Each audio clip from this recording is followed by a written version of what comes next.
रात का समय था और पहाड़ों के बीच बसे छोटे से गांव देवगढ़ में घना कोहरा उतर चुका था। हवा में अजीब सी सड़ांध थी, जैसे किसी ने बरसों पुरानी चीजों को जमीन के अंदर से निकालकर हवा में छोड़ दिया हो। उसी कोहरे को चीरती हुई एक पुरानी जीप धीरे धीरे गांव की तरफ बढ़ रही थी और उस जीप को चला रहा था आर्यन मल्होत्रा। लंबा कद, हल्की दाढ़ी, गहरी आंखें और चेहरे पर एक अजीब सा आत्मविश्वास। वह पेशे से एक फ्रीलांस वीडियोग्राफर था जो डरावनी जगहों की वीडियो बनाकर यूट्यूब पर डालता था, और आज वह यहाँ आया था एक ऐसी हवेली की सच्चाई जानने जिसके बारे में कहा जाता था कि वहाँ जो भी रात गुजारता है वह अगली सुबह इंसान नहीं रहता। जीप गांव के किनारे रुकी और एक बूढ़ा आदमी हाथ में लालटेन लिए उसके सामने आ खड़ा हुआ। आर्यन ने खिड़की नीचे की और पूछा, यह रास्ता सिंघा हवेली की तरफ जाता है क्या? बूढ़े ने कुछ सेकंड तक उसे बिना पलक झपकाए देखा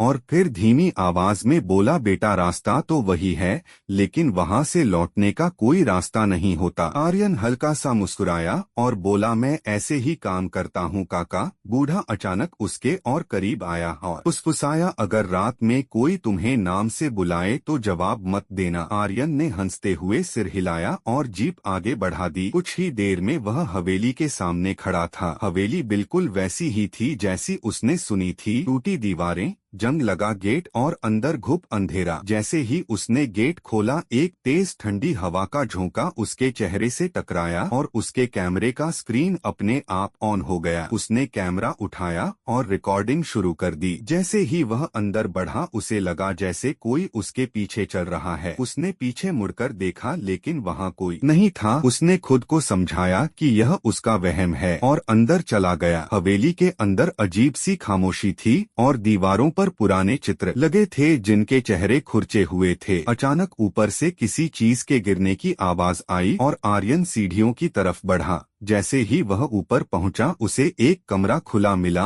और अंदर से हल्की सी रोशनी आ रही थी। वह धीरे धीरे अंदर गया और जो उसने देखा उससे उसका दिल तेज धड़कने लगा। कमरे के बीचों बीच एक पुराना आईना रखा था और उसमें उसे अपना प्रतिबिंब नहीं दिख रहा था, बल्कि एक औरत खड़ी थी जिसके बाल खुले थे और चेहरा आधा जला हुआ था। आर्यन ने तुरंत पीछे हटने की कोशिश की लेकिन उसके पैर जैसे जमीन में जम गए। वह औरत धीरे धीरे आईने से बाहर आने लगी और उसकी आंखें सीधे आर्यन को घूर रही थीं। तभी अचानक उसका कैमरा अपने आप गिर गया और स्क्रीन पर कुछ रिकॉर्ड होने लगा। आर्यन ने नीचे झुककर देखा तो कैमरे में वही औरत उसके पीछे खड़ी दिख रही थी, लेकिन जब उसने पीछे मुड़कर देखा तो वहाँ कोई नहीं था। उसका दिल अब जोर जोर से धड़क रहा था और उसे पहली बार डर महसूस हुआ। तभी कमरे का दरवाजा अपने आप बंद हो गया और चारों तरफ अंधेरा छा गया। अचानक उसके कान के पास किसी ने फुसफुसाया, तुम बहुत देर से आए हो आर्यन। उसका शरीर कांप उठा क्योंकि उसने अपना नाम किसी को नहीं बताया था। वह दरवाजे की तरफ दौड़ा लेकिन दरवाजा नहीं खुला। तभी कमरे में अचानक रोशनी हुई और उसने देखा कि वह अकेला नहीं था। कमरे के कोनों में कई लोग खड़े थे जिनकी आंखें सफेद थीं और चेहरे पत्थर जैसे सख्त। वह सब उसे घूर रहे थे। तभी वही औरत उसके सामने आकर खड़ी हो गई और बोली, मेरी कहानी पूरी करो। आर्यन ने हिम्मत जुटाकर पूछा, तुम कौन हो? औरत ने मुस्कुराते हुए कहा, मैं वो हूँ जिसे जिंदा दफन किया गया था इसी हवेली में, और मेरी आवाज किसी ने नहीं सुनी। तभी अचानक कमरे की दीवारें हिलने लगी और जमीन दरकने लगी। आर्यन ने भागने की कोशिश की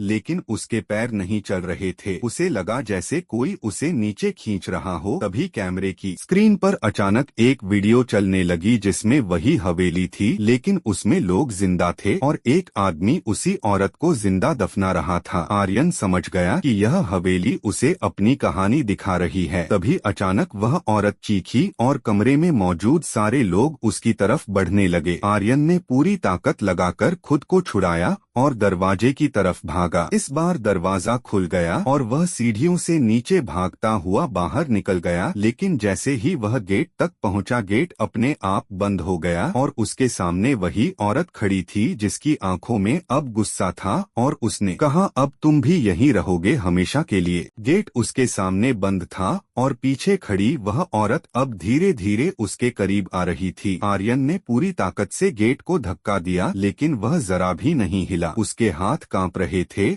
और सांस तेज हो चुकी थी। तभी अचानक उसे याद आया कि उसका कैमरा अभी भी रिकॉर्ड कर रहा है। उसने जल्दी से कैमरा उठाया और स्क्रीन की तरफ देखा तो उसमें वही औरत साफ दिखाई दे रही थी, लेकिन इस बार उसके चेहरे पर गुस्से के साथ एक अजीब सी उदासी भी थी, जैसे वह कुछ कहना चाहती हो। आर्यन ने हिम्मत करके कैमरे के जरिए उससे बात करने की कोशिश की और धीरे से बोला, तुम चाहती क्या हो? कैमरे की स्क्रीन अचानक झिलमिलाई और उसमें एक नया दृश्य उभरा जिसमें वही हवेली थी, लेकिन इस बार सब कुछ जिंदा था। लोग हंस रहे थे, दिए जल रहे थे और बीच आंगन में वही औरत नाच रही थी। उसके चेहरे पर मुस्कान थी और वह बेहद खूबसूरत लग रही थी। तभी अचानक दृश्य बदल गया और वही लोग उसे पकड़कर घसीटते हुए एक कमरे में ले गए। वह चीख रही थी लेकिन कोई उसकी मदद नहीं कर रहा था। फिर एक आदमी ने उसे जिंदा जमीन में दबा दिया और ऊपर से मिट्टी डाल दी। आर्यन का दिल बैठ गया और उसे समझ आ गया कि यह हवेली उस औरत की अधूरी कहानी का कैदखाना बन चुकी है। तभी अचानक कैमरा बंद हो गया और उसके आसपास फिर वही खामोशी छा गई, लेकिन इस बार वह औरत उसके बिल्कुल सामने खड़ी थी और उसकी आंखों से आंसू बह रहे थे। उसने कांपती हुई आवाज में कहा, मेरी आवाज किसी ने नहीं सुनी, तुम सुन सकते हो? आर्यन ने डरते हुए सिर हिलाया और बोला, मैं तुम्हारी कहानी सबको बताऊंगा, मैं तुम्हें यहाँ से आजाद करूंगा। यह सुनते ही हवेली की दीवारें जोर से हिलने लगीं और जमीन कांपने लगी, जैसे किसी ने सदियों पुरानी नींद को जगा दिया हो। तभी अचानक पीछे से वही पत्थर जैसे लोग फिर से उसकी तरफ बढ़ने लगे। उनकी आंखें अब लाल हो चुकी थीं और उनके चेहरे डरावने हो गए थे। औरत ने जोर से चिल्लाकर कहा, भागो अभी। आर्यन ने बिना कुछ सोचे गेट की तरफ दौड़ लगाई और इस बार गेट अपने आप खुल गया। वह बाहर निकलकर भागा और पीछे मुड़कर देखा तो पूरी हवेली धीरे धीरे जमीन में धंसने लगी थी, जैसे किसी ने उसे निगल लिया हो। आर्यन दौड़ते दौड़ते जंगल के किनारे पहुंचा और वहां गिर पड़ा। उसकी सांसें टूट रही थीं और दिल अभी भी तेजी से धड़क रहा था। कुछ देर बाद जब उसने हिम्मत करके पीछे देखा तो वहां हवेली का कोई निशान नहीं था, सिर्फ खाली जमीन थी और चारों तरफ सन्नाटा। उसे लगा शायद यह सब एक सपना था, लेकिन तभी उसके हाथ में कैमरा वाइब्रेट हुआ। उसने स्क्रीन ऑन की तो उसमें एक आखिरी वीडियो सेव था। उसने वीडियो चलाया और उसमें वही औरत दिखी, लेकिन इस बार उसका चेहरा शांत था और वह धीरे से मुस्कुरा रही थी। उसने कहा, धन्यवाद आर्यन, मेरी कहानी अब खत्म हो चुकी है। इसके बाद स्क्रीन काली हो गई और कैमरा बंद हो गया। सुबह की पहली किरणें अब जंगल पर पड़ रही थीं और पक्षियों की आवाज सुनाई देने लगी थी। आर्यन धीरे धीरे उठा और गांव की तरफ चल पड़ा। गांव पहुंचते ही वही बूढ़ा आदमी उसे फिर मिला और उसे जिंदा देखकर हैरान रह गया। उसने कांपती आवाज में पूछा, तू वापस कैसे आया? आर्यन ने हल्की मुस्कान के साथ कहा, कहानी पूरी करके। बूढ़े ने कुछ समझा नहीं, लेकिन उसके चेहरे पर राहत जरूर दिखी। आर्यन ने उस दिन के बाद कभी उस जगह का नाम नहीं लिया, लेकिन उसने वह वीडियो अपने चैनल पर अपलोड कर दिया। वीडियो रातों रात वायरल हो गया और लाखों लोगों ने उसे देखा, लेकिन कुछ लोगों ने कमेंट में लिखा कि वीडियो के आखिरी हिस्से में उन्हें एक अजीब सी फुसफुसाहट सुनाई देती है, जैसे कोई धीरे से उनका नाम ले रहा हो। आर्यन ने जब खुद वह वीडियो दोबारा देखा तो उसके हाथ से मोबाइल गिर गया, क्योंकि आखिरी फ्रेम में वह औरत उसके पीछे खड़ी थी और उसकी आंखें सीधे कैमरे के पार उसे घूर रही थीं। उसी रात जब वह अपने कमरे में सो रहा था तो अचानक उसके कान के पास वही आवाज गूंजी, तुमने मुझे आजाद किया, लेकिन कहानी अभी खत्म नहीं हुई। आर्यन की आंखें खुल गईं और उसने देखा कि उसके कमरे का दरवाजा धीरे धीरे अपने आप खुल रहा है। बाहर अंधेरा था और उसी अंधेरे में उसे वही जानी पहचानी आकृति नजर आई। उसका दिल फिर से जोर से धड़कने लगा और उसे समझ आ गया